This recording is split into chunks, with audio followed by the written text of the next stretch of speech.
many things. First, registration for our men's and women's Renew retreats is open online.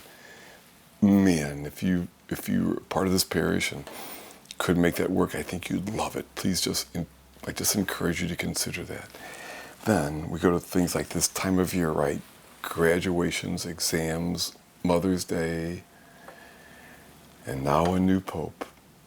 And all in light of these scriptures where I will talk about us being both sheep and shepherds. A word about our new Pope. We've been praying earnestly, and now we pray that God will really bless Pope Leo and the good that he can do. I just pray with all my heart that he will lead us in a way that is humble and with care for the outcasts and the poor and the marginalized, and just bring us all closer to Christ. That's my heartfelt prayer, and I trust you pray similarly, huh? The name will be fun here at Most Sacred Heart. We already have a Deacon Leo and a Father Leo, and now we have a Pope Leo. I will never hear the end of this, I'm sure. And then I heard that he's from Chicago, so I guess we might have to shepherd him, if he's a Cubs fan, to a new team. Anyway, just let us please pray for him and for the church and our effect in this world at this crucial time. Thanks so much for joining us. Here's the homily.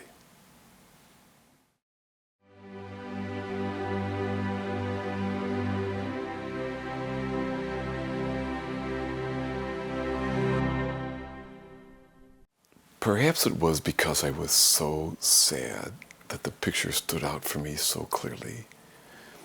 It was the end of the year all-school mass, and I had just announced to the kids and everyone there that I was getting transferred to a different parish. Now, I'd been there a while, and I knew that day was coming. Now, as an aside, it's something I trust won't happen here until I retire, if you'd still have me. Anyway, announcing that news to the kids was just so sad to me. And I fought back tears both as I made that announcement and as I walked down the aisle in the closing song. When I got to the back of church, I ducked into this little side room to take my vestments and wipe the tears out of my eyes. And I looked up and I saw this picture. It was this picture of our Good Shepherd Jesus, with the wounds of his crucifixion still showing clearly in his hands as he gently holds a sheep in his arms. I'd walked past this picture 100 times, but this time I saw it. And for the first time I realized that was a picture of me. I was both of those. First, I was the shepherd who gets a bit wounded in the process. You know, God had entrusted me these children and all these folks, and you can't love and lead without paying a price. In this case, the price was that because I let myself care, it was the pain of goodbye. I was that shepherd. At the very same time, I was that sheep held in the arms of the Good Shepherd. I was the one who needed to be shepherded and led. And in that moment, I tried to let myself sense that it was true that I, a shepherd, was also a sheep being held by the shepherd. I am both shepherd and sheep. We just received news that we have a new Pope. Pope Leo's role is such a crucial role, and I pray with all my heart that he will lead us with kindness and humility and inclusion, and that he will help lead all of us to want to be more like our Good Shepherd, Jesus. Pope Leo is both shepherd and sheep, and I am both shepherd and sheep. And my brothers and sisters, so are you. We all need to be shepherded. I mean, yes, we're smart, yes, we're responsible, and yes, we need to be shepherded. We need guidance and help along the way. We need a wisdom beyond us and arms to catch and hold us. In today's gospel, Jesus says, my sheep hear my voice. I know them and they follow me. We are his sheep. At the same time, it is our call to also be shepherds. I mean, we've all got to care enough to sometimes lead when it is ours to do so. And sometimes it is our turn to be the one who steps up as shepherd, right? I mean, we might be hesitant because we know it's a tough role. I mean, it's lonely to be the leader. There's always someone mad at you. You can't make everything okay. But sometimes it is our turn to be the shepherd. We are both shepherd and sheep on some level all the time. No one perhaps makes that more clear than those who have the role of mom.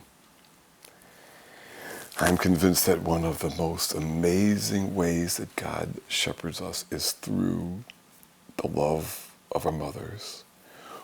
One of the ways we most clearly know the goodness of God is through the best qualities of our own moms. It's Mother's Day weekend, and of course that stirs a number of things for folks. For many, this is a good day, something to celebrate and enjoy. Good, go for it. I also know that not everyone who has had a mother who loved them well, right? Sometimes a mom's woundedness kept her from being all that a mother is called to be.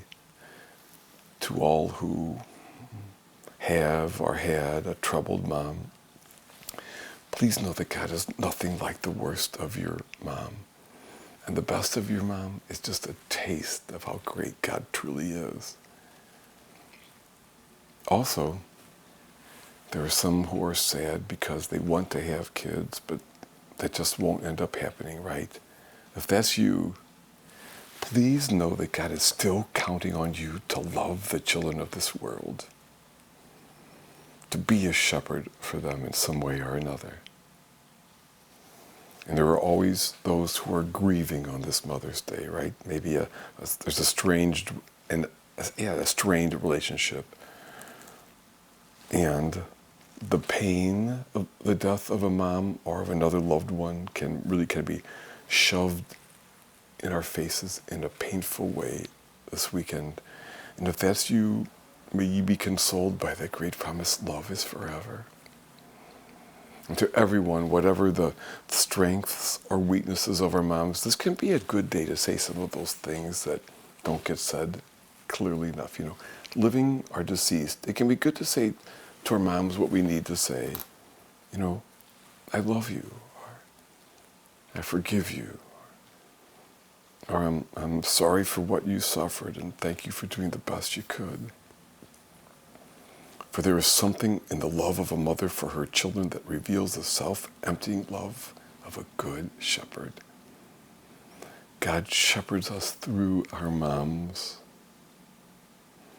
Through moms, God helps guide us and feed us, inspire us, comfort us, protect us, sacrifice for us. And to you who are moms, thanks for all the ways that you pay a price to do that kind of love, huh? And you might even be keenly aware that you don't do it perfectly. Please know that you don't have to be perfect at it. We're just so grateful that you would try your best, and by what you do and how you live and all the letting goes, all the sufferings you bear for love, you make a more profound difference than you could ever know. Personally, I don't know how you do it. And that's why this reminder to let yourself be shepherded. Yes, you are smart. Yes, you are responsible. And yes, you need to be shepherded. You need guidance and help on the way. You need a wisdom beyond you. And you need loving arms to sometimes catch and hold you.